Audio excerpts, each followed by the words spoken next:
Now that you understand the basics of the workflow, it is time to check out a tool called Building Maker.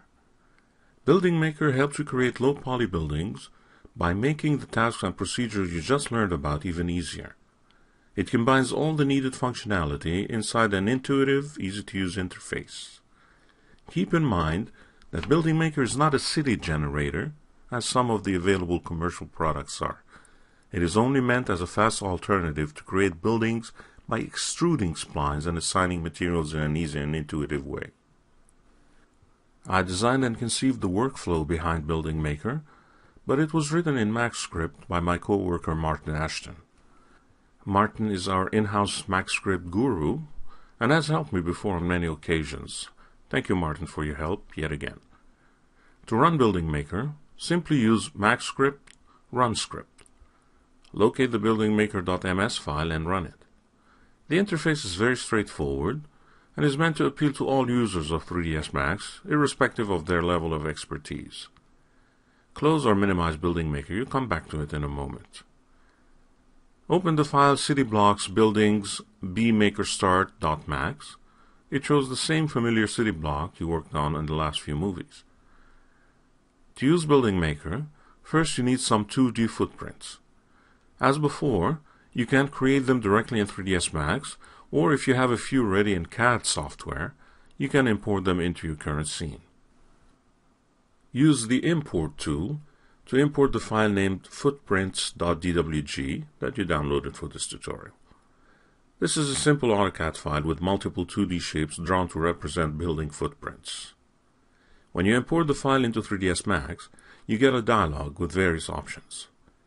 Note the default option that says that objects are derived by the layer they are on. This effectively means that all objects on the same layer come in as a single object in 3ds Max. This method works in most scenarios, but not in this one, as you need to access the 2D shapes individually. Use the Entity option instead. Under Geometry Options, make sure the Weld Nearby Vertices option is enabled, as you need to deal with closed polylines.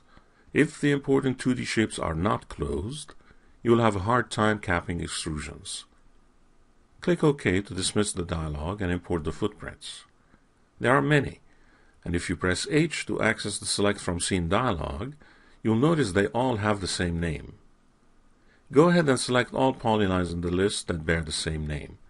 You need to rename them to ensure they have individual names for Building Maker to work properly. With the shape selected, use the Rename Objects dialog to give a base name to the splines.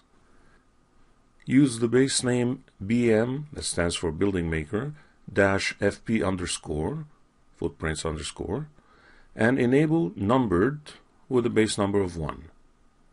This ensures the splines are named BMFP01, BMFP02, and so on.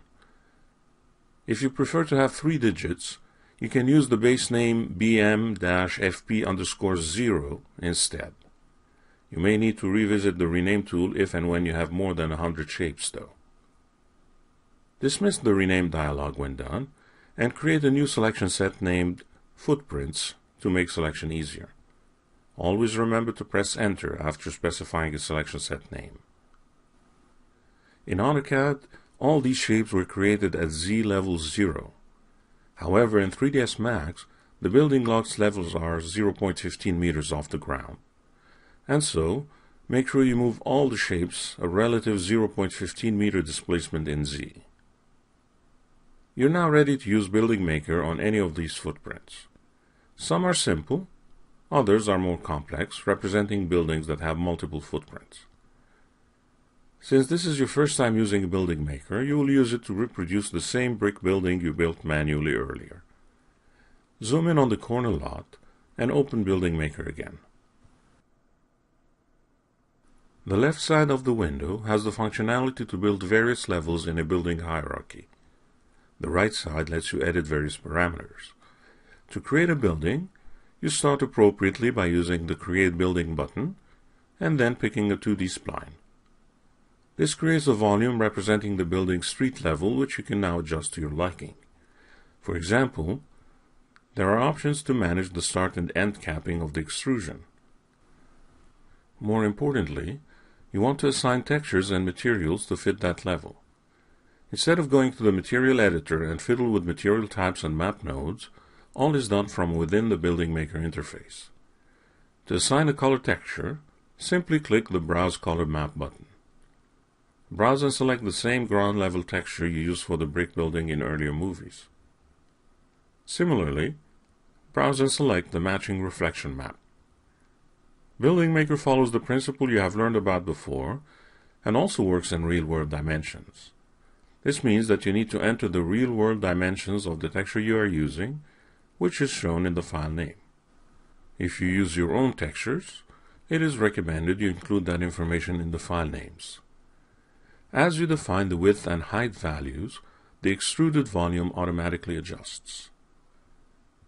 If you need to nudge the image position, you can offset it in one of three directions. In this case, the slight Z offset works well.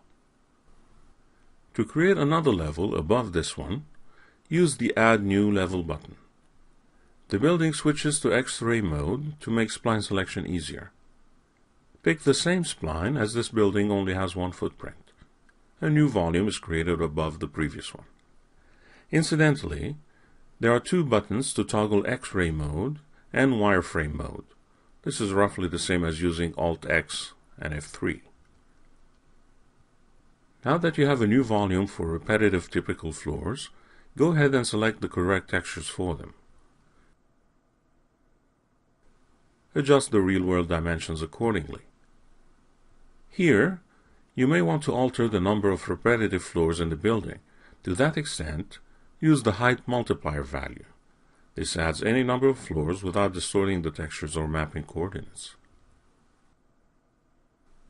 Use Add New Level again to add the penthouse. Make the necessary adjustments to the textures and possibly the Z offset value.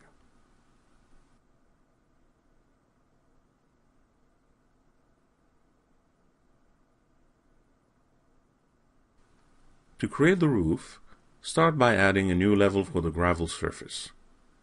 Make sure you cap the end part to get a flat area. Apply a gravel texture that you like. Note that the dirt textures do not have a real-world dimension set in the file name. That's because you have a bit of leeway in textures like dirt, sand, and grass, as far as real-world dimensions are concerned. Set this one to about 10 meters by 10 meters, and then reduce the height multiplier value to create a thin slab. You still need a parapet to go around the roof, and it needs to be at the same level as the dirt texture. With the gravel slab selected, use the Add New Element button to add the parapet. You now have two volumes or elements at the same elevation, right above the penthouse. Zoom in and notice the flicker, where the new volume and the gravel slab are fighting one another for display priority. This is because their side polygons are sharing the same vertical planes. You can change that by making the parapet protrude a bit using the Start With or End With options.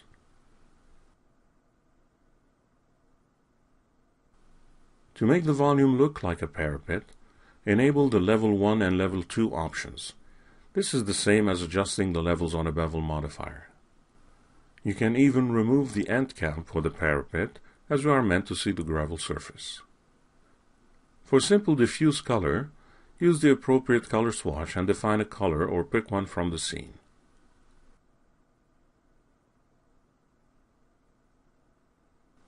The nice thing about Building Maker is that the building hierarchy is preserved at all times. This means if you decide to change the number of typical floors, for example, all floors above are automatically adjusted. By the same token, you can edit the base spline and all dependent floors adjust to that change.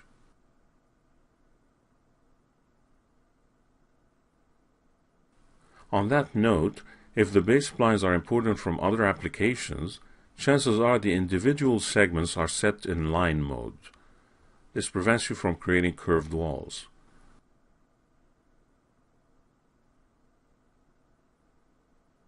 This is an easy fix though. All you need is to select all segments that make the base and turn them into curve mode. From that point on, You can use Bezier handles on vertices and run with your imagination.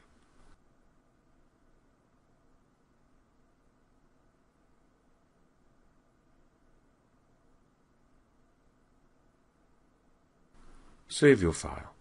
In the next movie, you explore a bit more of Building Maker's functionality.